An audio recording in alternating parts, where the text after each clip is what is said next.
The massive alien council chamber stretched for miles. Thousands of creatures from hundreds of worlds sat in curved rows that reached up into the darkness above. Their eyes watched Ambassador Hyejin Choi as she stood alone on the speaker platform. The platform floated in the center of the chamber, exposed and small. Hyejin felt their stares. She had been Earth's representative for 3 years now. In that time, she had learned one truth. The aliens thought humans were nothing. Primitive, weak, children playing at galactic politics. The Vrelnith High Arbiter rose from his seat. He was 12 feet tall with gray-scaled skin and 4 arms. His species had ruled the Galactic Council for 2,000 years. When he spoke, his voice boomed through the chamber without need for speakers. Humanity has been given a great gift, the Arbiter said. 23 years ago, we welcomed you into our civilization. We shared our knowledge. We opened trade routes. We showed you the stars. Hyejin kept her face calm. She knew what was coming. The message had arrived 2 days ago, the ultimatum. But you have proven reckless, the Arbiter continued. Your ships have caused incidents with 3 other species. Your colonies expand without proper authorization. Your military grows beyond what is appropriate for such a young race, Hyejin wanted to scream. The incidents were accidents, simple misunderstandings, and the other species involved had been cleared of blame. This was about something else. This was about control. Therefore, the Council has decided, the Arbiter said. Humanity will surrender all military vessels to Council authority. You will accept protectorate status. We will govern your colonies and guide your development. This is not negotiable. You have 1 Earth week to comply. The chamber erupted in approval. Thousands of aliens chirped, clicked, and roared their agreement. Hyejin stood frozen. They wanted to take everything. All human independence. All freedom. Turn them into subjects. Into slaves in all but name. This is unjust, Hyejin said. Her voice was quiet compared to the Arbiter. But the chamber fell silent. Earth has violated no laws. We have the right to defend ourselves. To govern ourselves. The Arbiter looked at her the way one might look at an insect. You have no rights here except what we grant you. Comply or face the consequences. Economic sanctions. Travel restrictions. Complete isolation from galactic civilization. He paused. Or worse, the threat was clear. Military action. Hyejin bowed her head not in submission but to hide her anger. She touched the communication device in her ear. Transmission complete, she whispered. Everything had been sent back to Earth. Across the solar system in a military command center beneath the Pacific Ocean, Admiral Ji-won Park watched the transmission. Her gray eyes were hard. Around the table sat the leaders of Earth's military forces. Generals, admirals, intelligence chiefs, all of them had the same expression. Rage. They want surrender, Captain Daehoshin said. He was the youngest person in the room, barely 30, but he commanded the Indomitable, Earth's most advanced warship. They want us to give up everything. Not just surrender, Dr. Minho Kang said. The scientist adjusted his glasses. Enslavement. Protectorate status means they control our government, our resources, our future. We become their property. Admiral Park stood and walked to the holographic display. It showed Earth's military assets. 47 stations scattered throughout the solar system. 212 warships. Weapons platforms hidden on moons and asteroids. Secret research facilities. We knew this was coming, Park said. The Council has been watching us closely. They fear our rapid advancement. In 23 years, we've gone from primitive rockets to faster-than-light travel. We've colonized 12 worlds. Built weapons they didn't expect us to have. Dr. Kang pulled up another display.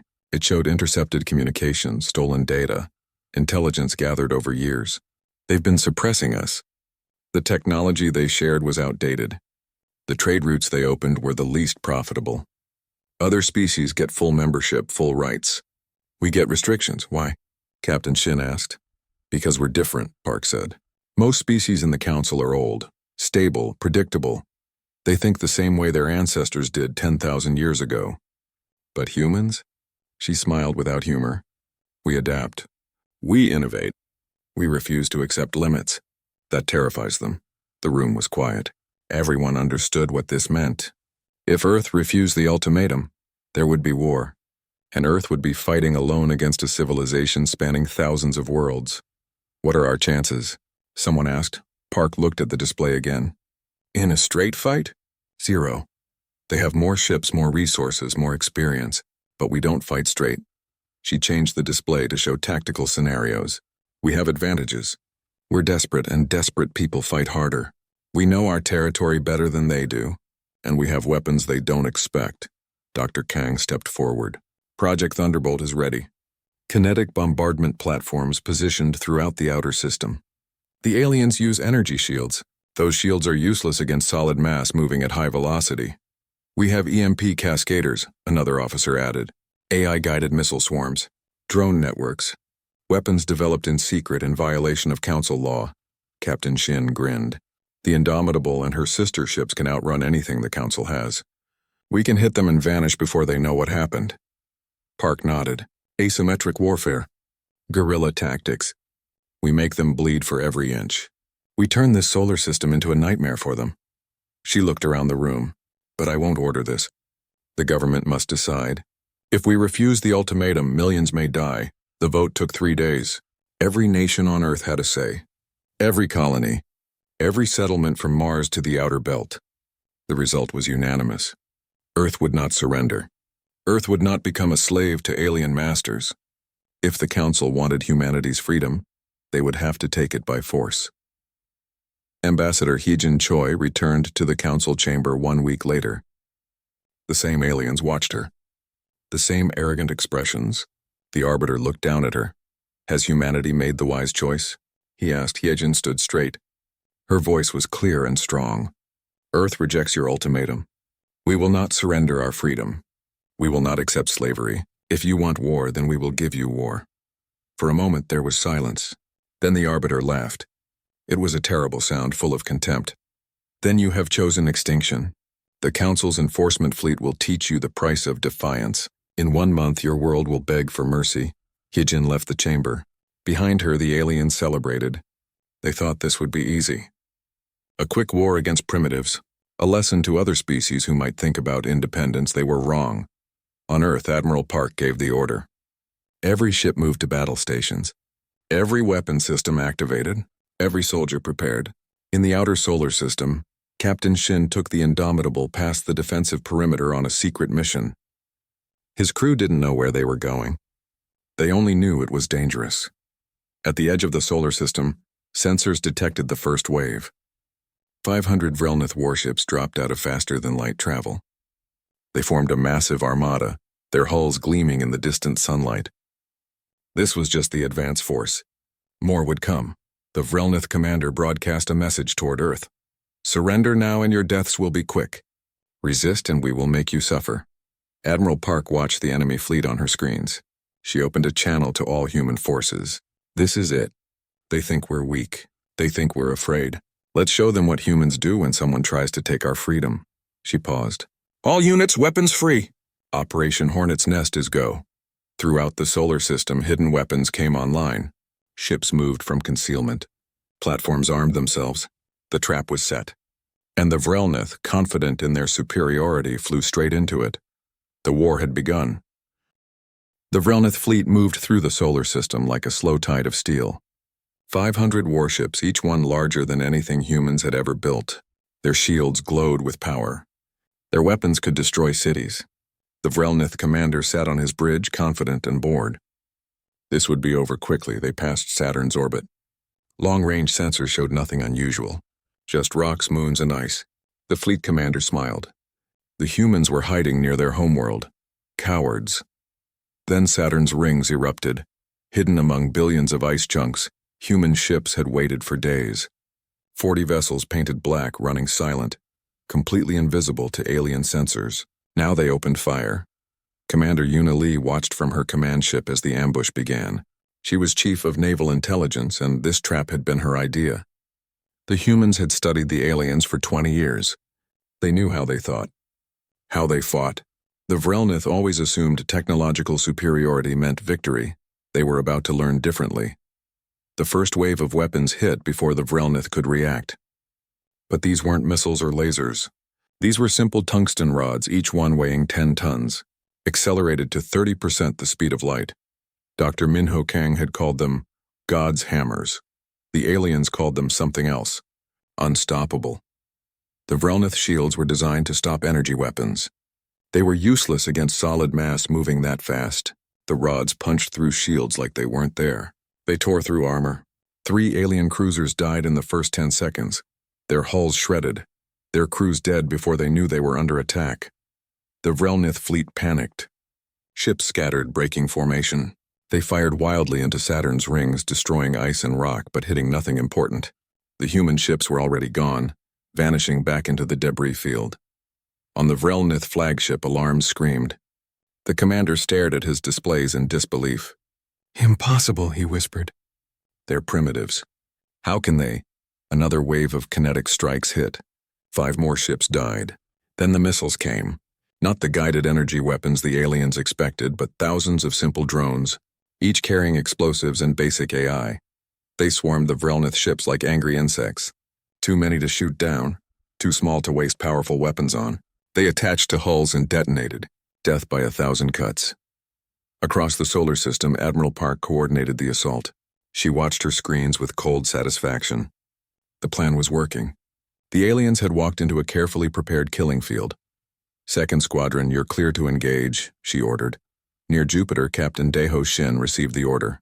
The Indomitable powered up from its hiding spot behind one of Jupiter's moons. Around him, 20 more human warships appeared. These were the fast attack ships built for hit-and-run tactics. "All ships follow my lead," Shin said. His voice was calm despite the adrenaline pumping through his veins. "Make your shots count. We won't get a second pass." The human squadron accelerated. The Indomitable could reach speeds the Vrelnith thought impossible. It was humanity's newest technology, engines based on principles the aliens had never imagined. Within seconds, they were moving at incredible velocity, closing on the scattered alien fleet. Shin picked his target, a Vrelnith battleship, damaged but still dangerous. His weapons officer locked on. Fire. The Indomitable's main gun was another kinetic weapon, a railgun that launched projectiles at absurd speeds. The shot took 3 seconds to cross the distance. It hit the alien battleship's engines. The explosion lit up space like a new sun. When it faded, the battleship was drifting, dead in space. The rest of Shin's squadron fired. More alien ships died. Then the humans were past, too fast for the enemy to track. They looped around, preparing for another strike, but the Vrelnith were adapting. Their commander finally got his fleet under control. He grouped his remaining ships into a defensive sphere, shields overlapping. It was a smart move. The human tactics relied on catching scattered targets. "They're learning," Commander Yuna said. She watched the enemy formation tighten. "Admiral, we need to change tactics." Admiral Park nodded. "Authorize boarding action. Lieutenant Junho Han, you're up." Lieutenant Junho Han had been waiting for this order. He commanded a special forces team. 60 Marines trained for zero-gravity combat. They had been studying captured alien technology, learning the layouts of Vrelnith ships. Now they would put that knowledge to use. "All teams board your assault pods," Han ordered. "Target is that damaged command cruiser. We take it intact if possible." The assault pods launched from hidden platforms near the asteroid belt. They were small, just large enough for 3 Marines each. They had minimal engines and no weapons. Their only protection was stealth coating and speed. 20 pods raced toward the damaged alien cruiser. The Vrelnith didn't see them coming. The pods were too small, moving too fast. They slammed into the cruiser's hull and burned through with cutting torches. Marines poured into the alien ship. Han was first through the breach. The interior of the alien ship was chaos. Emergency lights flashed. Wounded Vrelnith stumbled through corridors. They were 8 feet tall and heavily armored, but they hadn't expected boarders. The Marines moved fast, their training taking over. Human weapons barked in the confined spaces. The Vrelnith fought back but were disorganized. Han led his team toward the bridge. They had one objective: capture the ship's data cores and any high-ranking officers. They reached the bridge in 12 minutes. It was a fierce fight. The Vrelnith commander refused to surrender. He died with a weapon in his hand. But his second-in-command was smarter. She saw the situation and dropped her weapon. "The ship is yours," she said in accented English. All council species learned human languages now. "We yield." Han kept his rifle trained on her. "Download everything from the data cores," he told his tech specialist. "We have 5 minutes before their fleet realizes what happened." They got what they needed and evacuated. The assault pods launched just as the Vrelnith fleet opened fire on their own captured ship. The aliens would rather destroy it than let humans have it. Han and his team made it back to friendly lines with only 2 casualties. The battle lasted 6 hours. When it ended, 34 of Relnith's ships were destroyed or disabled. The aliens retreated to the outer system to regroup. Human losses were 12 ships. It was a lopsided victory that shocked everyone watching. On the Galactic Council's homeworld, the other species watched the battle reports in stunned silence. The Vrelnith, masters of warfare for 2,000 years, had been beaten by primitives. Impossible. And yet it had happened. Ambassador Hyejin Choi received dozens of messages. Some were congratulations from species tired of Vrelnith dominance. Others were threats. One message came from an unknown source. Be careful. You have won a battle, not the war. The Council will not forgive this humiliation. On Earth, there were celebrations. People danced in the streets. Humanity had stood against the Galactic Empire and won. But in the command center, Admiral Park was not celebrating. She studied the data Lieutenant Han had captured. Dr. Yoonji Song, the xenobiologist, worked through the alien files. She made a disturbing discovery. The Vrelnith had been genetically engineering themselves for thousands of years. They had eliminated weakness, disease, variation, but in doing so they had made themselves rigid, predictable, unable to adapt. That's why they couldn't counter our tactics, Dr. Song explained. They think in patterns. They can't innovate under pressure. We can. Park absorbed this information. That's an advantage. But it won't be enough. Look at this. She pulled up another file. It showed Council communications. Orders being sent across the galaxy. They're assembling a fleet. 2,000 ships from multiple species. They're coming for us in force. The room went quiet.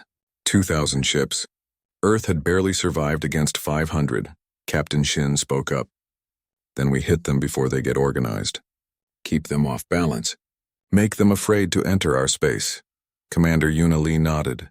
Asymmetric warfare. We can't match their numbers, so we change the rules. Guerrilla attacks, sabotage, psychological warfare. We make this so costly they lose the will to fight. We need allies, Dr. Kang added. The intelligence we captured shows other species are unhappy with Council rule. If we can reach them, show them the Council can be beaten. Admiral Park looked at her officers. They were tired but determined. All right. Phase 2. We take this war to them. No more waiting for them to attack. We become the hunters. She smiled grimly. Let's show the galaxy what happens when you corner humans. We don't surrender. We fight back harder. Plans were made. Ships were dispatched. And across the solar system, humanity prepared not just to defend their home, but to carry the war into space the aliens thought they controlled. The first battle was won, but the real war was just beginning. 3 weeks after the first battle, humanity struck again. This time, the target was 200 light-years from Earth, a massive fuel depot that supplied the Council's eastern fleet. It should have been safe, protected, far from human territory. Captain Daeho Shin brought the Indomitable out of faster-than-light travel at the edge of the system.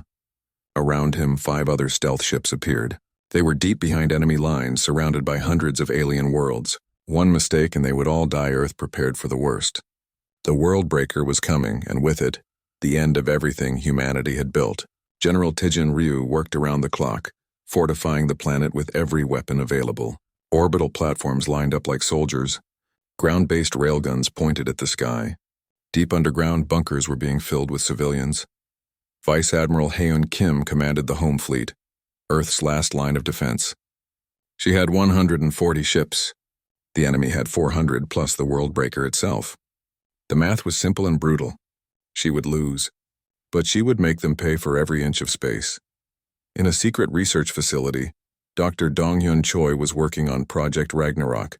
It was humanity's most dangerous weapon, a device that could create an artificial wormhole. In theory, it could tear the world breaker apart. In practice, it might destroy half the solar system. The risks were catastrophic, but what choice did they have? Dr. Minho Kang assisted with the calculations. He barely slept anymore. The equations were complex, the margin for error microscopic. One mistake and they would create a black hole that would swallow Earth whole. The weapon is ready, Dr. Choi finally announced. But we only get one shot, and we need to be dangerously close for it to work. How close? Admiral Park asked. Within the moon's orbit. If we're farther, the wormhole won't have enough energy to affect the target. Park absorbed this. Within the moon's orbit meant letting the Worldbreaker get almost to Earth. It meant risking everything on a single desperate gamble. Then new intelligence arrived. Operative Jin Woo Lim, a deep cover agent who had infiltrated the Vrelnith command structure, sent a final transmission. It contained schematics of the Worldbreaker, detailed information about its systems, and one critical piece of information. The ship had a weakness. The Worldbreaker's planet-killing weapon required 12 massive reactors working in perfect synchronization. If even one reactor failed, the entire system would cascade into failure. The ship would be helpless, but the reactors were deep inside, protected by layers of armor and thousands of troops.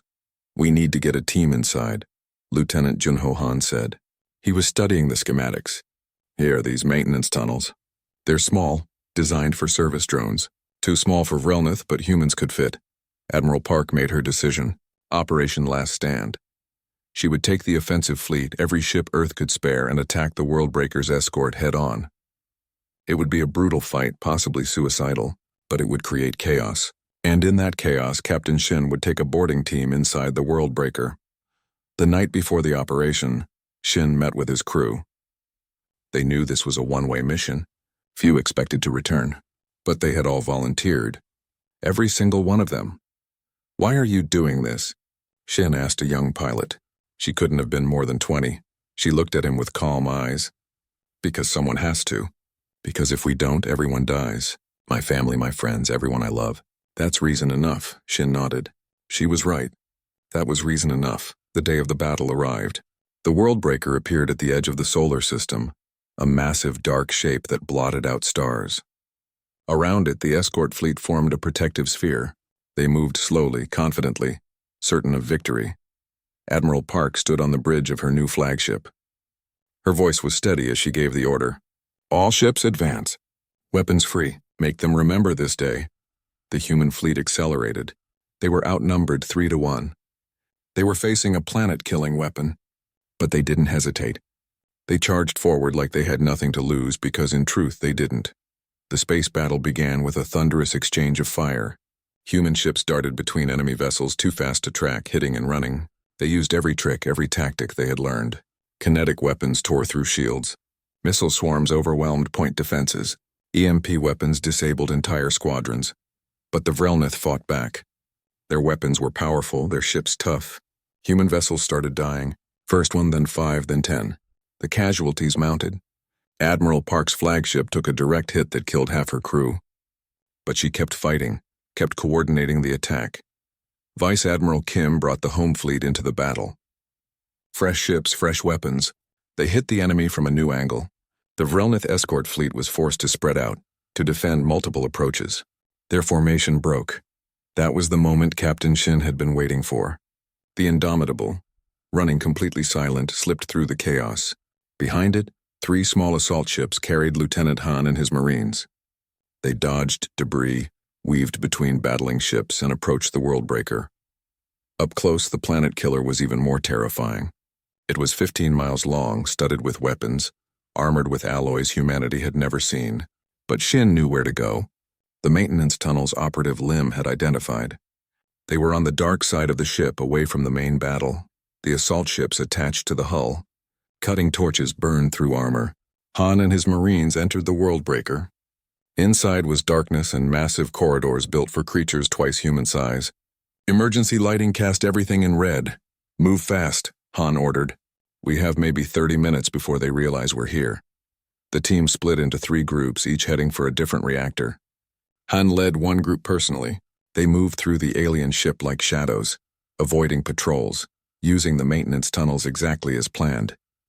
Then they entered the reactor chamber and saw something unexpected, something horrible. The reactor wasn't just a machine. It was powered by living beings.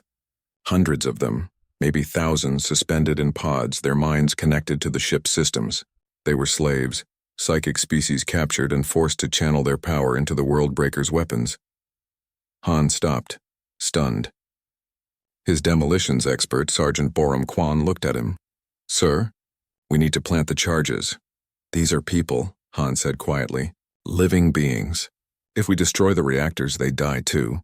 Borum's voice was gentle. "They're slaves, sir. Living in hell, Maybe death is mercy. Han knew she was right. He also knew they didn't have time to debate. The Worldbreaker was approaching Earth. In hours, it would be in position to fire. Billions would die. He had to choose, save the enslaved beings or save Earth. It was no choice at all. He gave the order. Plant the charges. His team moved quickly, placing explosives at key points. The enslaved beings in their pods didn't react. Maybe they were too far gone. Maybe they didn't care anymore. Outside, the battle raged. Admiral Park's fleet was being decimated. Ships burned. Escape pods launched into the void. But they held the line. They kept the enemy occupied. They gave Shin and Han the time they needed. Park watched her tactical display. Her fleet was down to 60 ships. The enemy still had over 200. All ships, prepare for final assault, she ordered. We're going to ram them if we have to. Inside the Worldbreaker, all three teams reported ready. The charges were in place. Lieutenant Han made his way back toward the extraction point. Behind him, Sergeant Quan stayed with the charges. Someone had to make sure they detonated properly. Borum, you don't have to do this, Han said over the radio. Set timers and get out. Timers can be defused, sir. I'll det them manually, now go. Get your people out. Han wanted to argue, but he knew she was right. He led his team through the tunnels, fighting past Vrelnith defenders who had finally realized intruders were aboard. The firefight was intense. 3 Marines died buying time for the others to escape. Captain Shin waited at the extraction point. His ship's engines were hot, ready to go. Han's team boarded just as alarms screamed throughout the Worldbreaker. The aliens knew something was wrong. Borum now, Han shouted into his radio. From deep inside the ship, Sergeant Quan's voice came back calm and steady. It's been an honor, sir. Then she triggered the charges. The first reactor exploded. Energy cascaded through the ship's systems. The second and third reactors tried to compensate, but the load was too much. They overloaded and failed. The Worldbreaker's power systems collapsed. The massive ship shuddered. Its shields dropped. Its weapons went offline, and Project Ragnarok held in reserve activated. The Worldbreaker shuddered as Dr. Dongyun Choi's weapon activated. From Earth's moon, a beam of impossible energy lanced out. It wasn't a normal weapon. It tore space itself, creating a temporary wormhole that pulled at the disabled ship. But something went wrong. Or perhaps something went right in a way no one expected. As the wormhole energy touched the Worldbreaker, the enslaved psychic beings inside awakened. For the first time in generations, their minds were free. The reactor explosions had broken their chains. Ensign Mirai Hong, a young human with latent psychic abilities, was on a support ship nearby. She had been assigned to monitor communications. Suddenly, her mind was flooded with voices, thousands of them. The enslaved beings were reaching out. She gasped, clutching her head. The voices weren't threatening. They were grateful. They had been waiting for someone, anyone brave enough to free them. Even if freedom meant death, it was better than endless slavery. Mireille tried to speak, to warn them about the wormhole weapon. But they already knew. We understand, their collective voice said in her mind. We choose this. Tell your people, there are 3 more ships like this one. Free them too. The wormhole weapon reached full power. Space around the Worldbreaker began to tear. But the psychic beings did something unexpected. They channeled the last of their energy not into resisting, but into amplifying the effect. They wanted to make sure the ship was completely destroyed so it could never be used again. The Worldbreaker came apart. Not slowly, but in one catastrophic moment. The massive ship, the terror of the galaxy, broke into pieces. The debris field spread across space, destroying dozens of nearby escort ships. In the chaos, Captain Shin's ship raced away, carrying Lieutenant Han and the surviving Marines. Behind them, explosions lit up space like a new sun. They had done it. They had killed a planet killer, but the victory came at a terrible cost. Admiral Park's fleet was devastated. Of the ships she had led into battle, only 32 survived. Hundreds of good people were dead. Vice Admiral Kim's flagship was crippled, venting atmosphere. They had won, but they were broken. On Earth, people watched the battle through telescopes and sensors. When the Worldbreaker exploded, cities erupted in celebration. Humanity had survived. But in the command center, no one was celebrating. They were counting the dead, reading the casualty lists, mourning. Admiral Park returned to Earth exhausted. She had burns on her arms from a console explosion. Her uniform was scorched. But she refused medical treatment until she had given her report. "We won," she told the assembled leaders. "The World Breaker is destroyed. But intelligence says there are 3 more. And they're coming." The room fell silent. 3 more. 3 more planet killers, each escorted by hundreds of ships. Earth couldn't survive another battle like the one they had just fought. Dr. Minho Kang spoke up. "We need to study the intelligence Operative Lim sent us. He died getting us that information. There has to be something we can use." Ensign Mireille Hong was brought to the command center. She looked pale, shaken. The psychic contact had affected her deeply. But she had information. "The beings inside the World Breakers, they're slaves," she explained. "Captured psychics from dozens of species. They've been enslaved for generations, their minds forced to power those weapons." She paused, gathering courage. "They want to be free. They left me with knowledge, schematics, and a way to break their chains." Dr. Kang examined the information Mirai had received psychically. It was detailed, technical, far beyond what a young ensign should know. But it was real. The enslaved beings had given humanity a gift, the knowledge to free them. "We can do this," Kang said. "We can broadcast a signal that severs the psychic control, but it requires enormous power and must be transmitted from close range." "Very close. How close?" Admiral Park asked, though she already knew the answer wouldn't be good. "Within a few hundred kilometers, and someone psychically sensitive needs to guide the broadcast or it won't work." Everyone looked at Mireille. She was the only psychic they had. She nodded slowly. "I'll do it." "It could kill you," Dr. Kang warned. "The psychic strain, I know. But those beings in the other World Breakers, they're suffering. Every moment they exist is agony. If I can free them, even at the cost of my own life, I have to try." Plans were made. The signal device was designed and built. But Earth needed time. Time to prepare. Time to rebuild the fleet. Time to gather allies. Ambassador Heejin Choi had been working on that last part. The rebellion spreading through Council space was growing. 7 species had declared independence. Dozens more were wavering. She had been in secret talks with their representatives. Now she returned to Earth with news. "They'll help us." "The rebels. They're sending ships." "How many?" Park asked. 300. Maybe more. "It's a fleet from multiple species, different technologies, different tactics.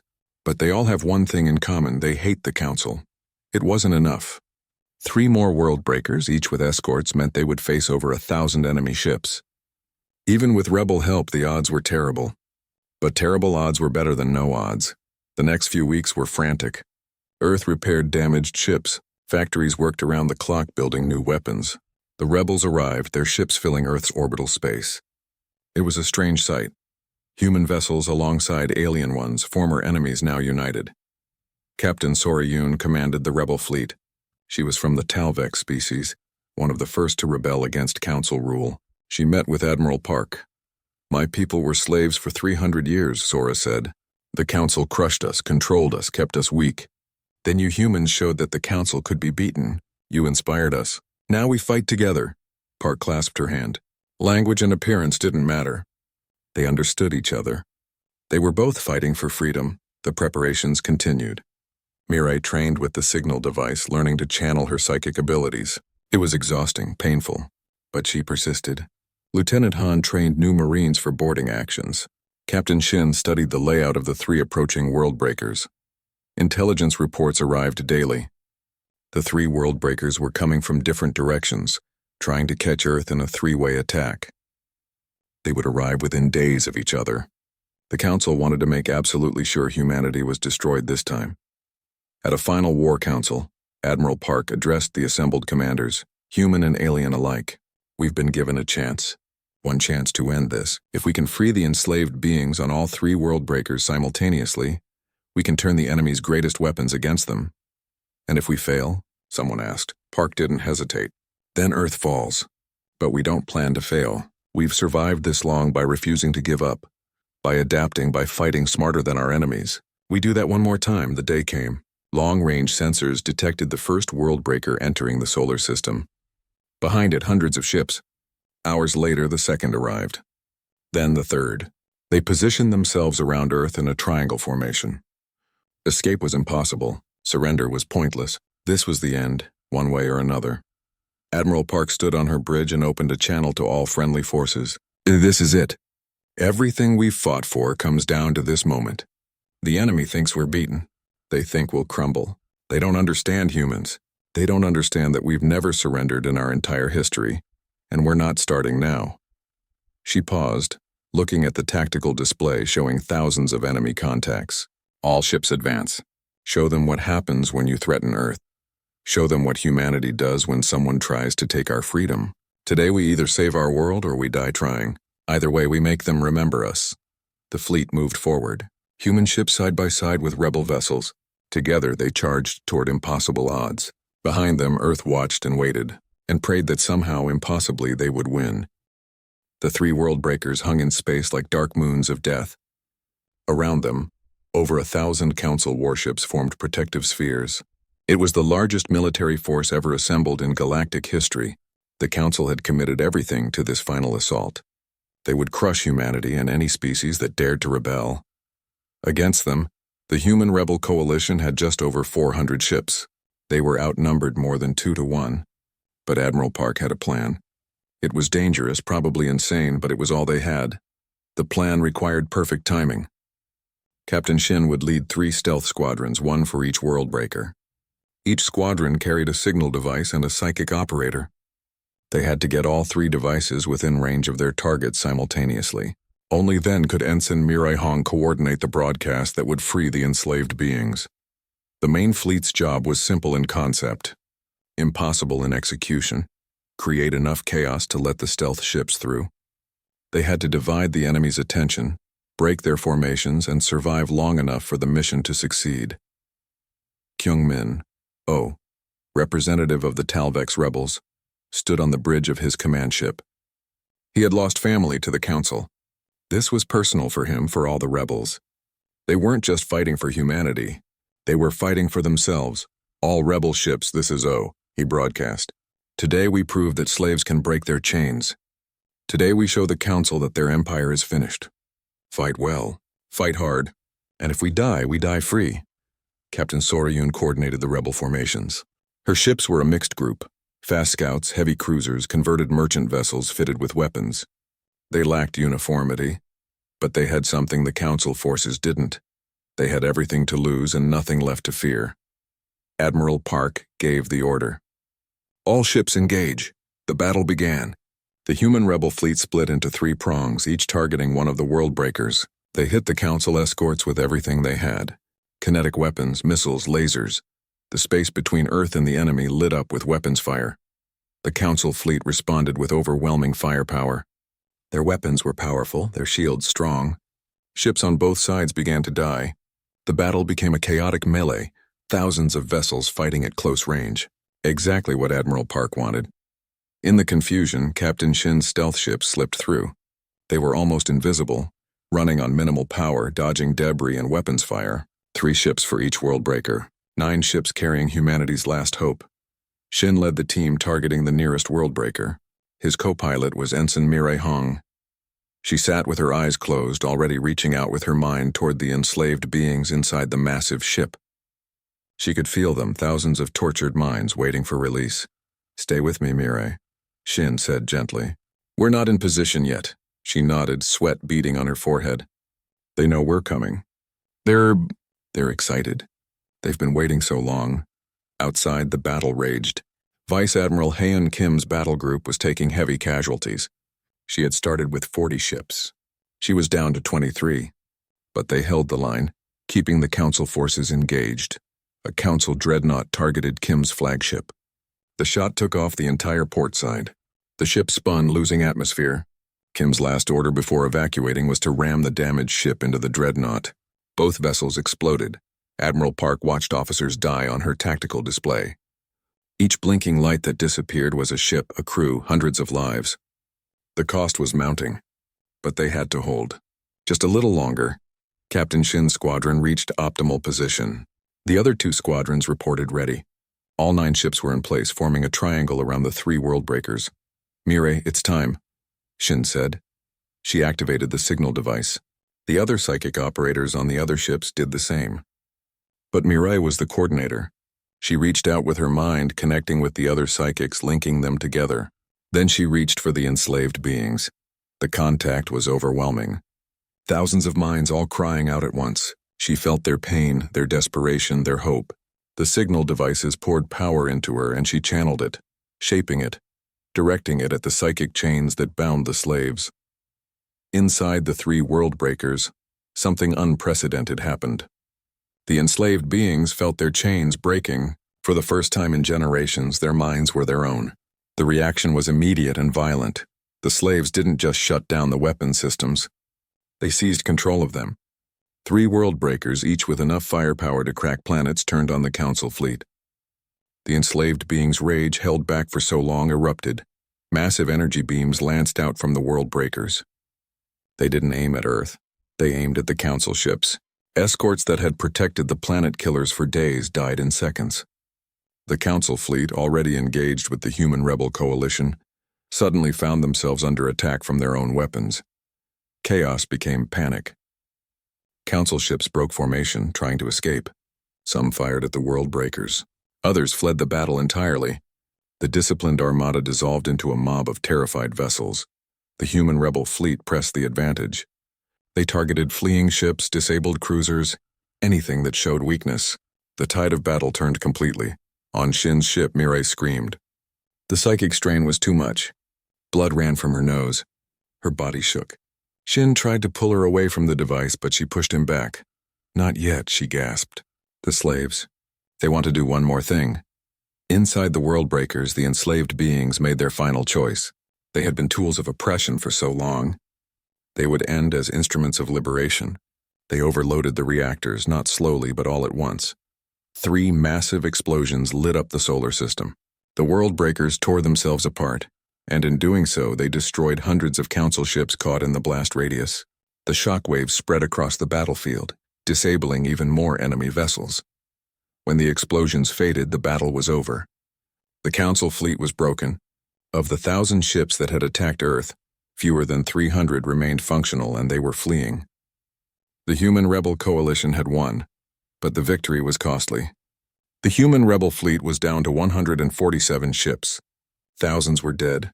Space around Earth was filled with debris and bodies. Captain Shin caught Mirai as she collapsed. She was still alive, barely. The psychic strain had damaged her mind in ways they didn't understand yet. But she was alive, and she had saved everyone. Medical teams rushed to help her. As they carried her away, she opened her eyes and smiled at Shin. They're free now. All of them. Finally free. In the Council chamber, light years away, the remaining delegates watched the battle reports in horrified silence. The world breakers were gone. The fleet was destroyed, and the rebellion was spreading. 15 more species had declared independence. The Council's authority was collapsing. The Vrelnith High Arbiter tried to call for order, but no one listened. Species that had been loyal for centuries now accused the Vrelnith of incompetence, of leading them into disaster. Some called for the Arbiter's removal. Others called for the Council itself to be dissolved. On Earth, the celebrations were muted. People were too tired, too shocked by the cost of victory. Cities held memorials for the dead. Admiral Park walked among the casualty lists, reading names, remembering faces. Ambassador Heejin Choi found her there. The Council is calling for peace talks. Park looked up. Peace talks? After everything they did? They're desperate. The rebellion has cut off half their territory. Their economy is collapsing. They're offering recognition of independence, removal of restrictions, even reparations. What do you think? Choi considered. I think they're beaten and they know it. But we should be careful. Wounded empires are dangerous, Park nodded. Tell them we'll talk. But on our terms. And make it clear. If they ever threaten Earth again, we won't show mercy a second time. The message was sent. And across the galaxy, species watched and waited. The old order was dying. Something new was being born. The question was, what would it become? That answer would come soon. But for now, humanity and its allies rested. They had earned it. They had stood against an empire and won. They had freed thousands of slaves. They had changed the galaxy forever. And they had proven that freedom, once lit, cannot be extinguished. No matter how powerful the oppressor, no matter how long the struggle, those who refuse to surrender will eventually prevail. That was the lesson the galaxy learned. And it was a lesson the Council would never forget. 5 years after the war ended, Admiral Jiwan Park stood at a memorial wall on Earth. Carved into black stone were thousands of names. Humans and aliens, soldiers and civilians, everyone who had died fighting for freedom. She placed her hand on one name, Sergeant Boram Kwan, the Marine who had stayed behind in the Worldbreaker to ensure the charges detonated. One of many heroes who hadn't made it home. Behind Park, the sky was busy. Ships came and went constantly. But these weren't warships. They were trade vessels, passenger liners, exploration craft. Earth had become the center of something new. Something better. The Galactic Council had collapsed within a year of the war's end. The Vrelnith hegemony fell into civil war. Different factions fighting for control. Other elder species retreated to their homeworlds, their empires gone. The old order was dead. In its place, humanity and the rebel species had created the Federation. Not an empire, but a voluntary association. Any species could join or leave freely. There were no subject races, no slaves, no protectorates. The Federation's founding document had one simple principle: freedom. Ambassador Hyejin Choi was now the Federation's first Secretary General. She had spent 5 years building the new organization, negotiating with dozens of species, crafting treaties and agreements. It was exhausting work, but meaningful. They were creating something that had never existed before, a truly democratic galactic civilization. Captain Daiho Shin had retired from active combat duty. Now he trained the next generation of pilots. His lectures were always full, standing room only. Young humans and aliens came to learn from the Ghost, the legendary captain who had struck fear into the Council's heart. But Shin never talked about glory or heroism. He talked about the cost of war, about the friends he had lost, about the responsibility that came with power. His students listened carefully. They understood. Freedom had been won with blood, and keeping it required vigilance. Dr. Minho Kang led the Federation Science Council. He coordinated research projects across multiple species, combining technologies and knowledge. The advances were remarkable. Medicine that could cure diseases thought incurable. Engines that made faster-than-light travel safer. Communication systems that linked distant worlds. Dr. Yoonji Song had made a breakthrough in xenobiology. She discovered that the rigid genetic engineering the Vrelnith had practiced wasn't just their weakness. It was the weakness of all the elder species. They had optimized themselves so completely they couldn't adapt anymore. Meanwhile, younger species like humans remained diverse, flexible, capable of change. It explained why humanity had won, not superior weapons or tactics, though those helped, but fundamental biology. Humans could adapt faster than their enemies could respond. Evolution had given them an advantage no technology could match. Lieutenant Junho Han commanded a special unit now, the Rescue Corps. They went into former Council territory looking for enslaved beings. The war had freed thousands from the Worldbreakers, but intelligence suggested there were more. Hidden facilities, secret prisons, places where species were still held captive. Every freed slave was welcomed into the Federation. Given medical care, counseling, a chance to rebuild their lives, many chose to stay near Earth. They called it the Liberator World, the place where their freedom had been won. Ensign Mireille Hong had survived, but she was changed. The psychic strain had left her different. She could sense emotions, read thoughts, communicate across vast distances. She had become a bridge between species, helping them understand each other on a fundamental level. She worked with the Federation Council, mediating disputes, preventing conflicts before they began. Her presence made meetings more honest. No one could lie to her, but she was gentle about it, never forcing her abilities on others. She helped people find common ground. Commander Yuna Lee ran Federation intelligence. She had learned during the war that information was a weapon. Now she used it for defense. Her networks watched for threats, both external and internal.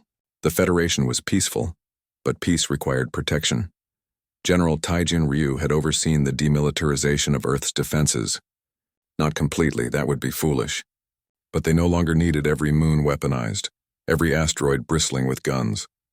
The Federation Defense Force was strong enough to deter aggression, but not so large as to threaten anyone. Engineer Sunmi Park's Ghost Protocol ships had become the basis for the Federation's rapid response fleet. Fast, stealthy vessels that could reach any member world within days. They rescued colonists in danger, delivered emergency supplies, evacuated populations from natural disasters. Captain Sora Yoon led the integration of rebel species into the Federation. It wasn't easy. Different cultures, different values, different ways of thinking, but they made it work through patience and mutual respect. The Federation was messy, chaotic at times, but it was free. Kyungmin-oh had returned to his homeworld to help rebuild. The Talvex had suffered greatly under Council rule, but they were recovering, aided by Federation resources and expertise. Other liberated species were doing the same, rebuilding, healing, growing. Not everyone joined the Federation. Some species preferred independence. Others formed their own smaller alliances. The Federation respected those choices. They didn't seek empire. They sought cooperation between equals. The Vrelnith Civil War continued, brutal and destructive. Some humans argued the Federation should intervene, impose peace, but Admiral Park and Ambassador Choi refused. The Vrelnith had to find their own path. Imposing solutions from outside would make the Federation no different than the Council. Still, humanitarian aid was sent. Medical supplies, food, shelter for refugees. The Federation would not become tyrants, but they wouldn't ignore suffering either. It was a difficult balance. Dr. Dongyun Choi continued his research, but he had sworn never to create weapons again. Project Ragnarok haunted him. Yes, it had saved Earth, but it was too dangerous, too easily misused. He destroyed all records of how to build it. Some knowledge was better lost. On the 5th anniversary of the war's end, the Federation held a memorial ceremony. Representatives from 80 species gathered on Earth. They stood before the wall of names, honoring the dead. Humans and aliens side by side, united in remembrance. Admiral Park gave the keynote address. 5 years ago, we faced extinction. An empire told us to surrender or die. We chose neither. We chose to fight for our freedom, and in doing so, we inspired others to fight for theirs. She paused, looking at the diverse crowd. The Council thought they were invincible. They had ruled for thousands of years. They believed the old ways would last forever. But they made one mistake. They underestimated the power of a species that refuses to give up. That's what we were, and that's what we remain. Not invincible, not perfect, but determined. When someone tries to take our freedom, we show them what humans do. We adapt, we innovate, we fight smarter, and we never ever surrender. But we also learned something else. We learned that freedom is contagious. Once people see it's possible to stand up to tyrants, they do it too. That's why this Federation exists. Not because we conquered anyone, but because we inspired others to free themselves. Park looked at the memorial wall again. These names represent the cost of that freedom. They died so we could live. They died so we could stand here today, free and proud. We honor them not just by remembering, but by protecting what they died for. The galaxy is changing. The old empires are falling. New civilizations are rising. We don't know what the future holds, but we know this. As long as people are willing to stand up for freedom, as long as people refuse to accept tyranny, the future can be bright. She raised her hand in salute. To the fallen, may we prove worthy of their sacrifice. The crowd echoed her words. Thousands of voices, dozens of languages, one sentiment. They would remember. They would honor the dead by living free. After the ceremony, a young human girl approached Admiral Park. She couldn't have been more than 10 years old. Excuse me, Admiral, the girl said shyly. I have a question. Park knelt down to her level. What is it? My teacher said the war happened because the aliens thought we were weak. Is that true? Park considered her answer carefully. Yes, they saw us as primitives. They thought we would be easy to control. But we weren't weak, the girl said. We beat them. We weren't weak, Park agreed. But we weren't strong in the way they expected. They had bigger ships, more weapons, more experience. But we had something they didn't. What? We had the will to fight for what we believed in. We had creativity. We had the ability to change, to adapt, to try new things. And most importantly, we had each other. We worked together, humans and aliens, united by a common cause. The girl thought about this. So if someone threatens us again? Park smiled. Then we'll do what we always do. We'll stand up. We'll fight back. And we'll show them that freedom once won is never surrendered. The girl nodded, satisfied. She ran off to join her family. Park watched her go, feeling a sense of peace. That child would grow up in a free galaxy. She would never know the fear of living under tyranny. That was what they had fought for. As evening fell, Park walked through the memorial gardens. She stopped at a new monument recently unveiled. It showed a human and an alien standing together, reaching toward the stars. The inscription read, "United in freedom, forever vigilant." It was a good motto for the Federation. Unity without uniformity, strength through cooperation, freedom as the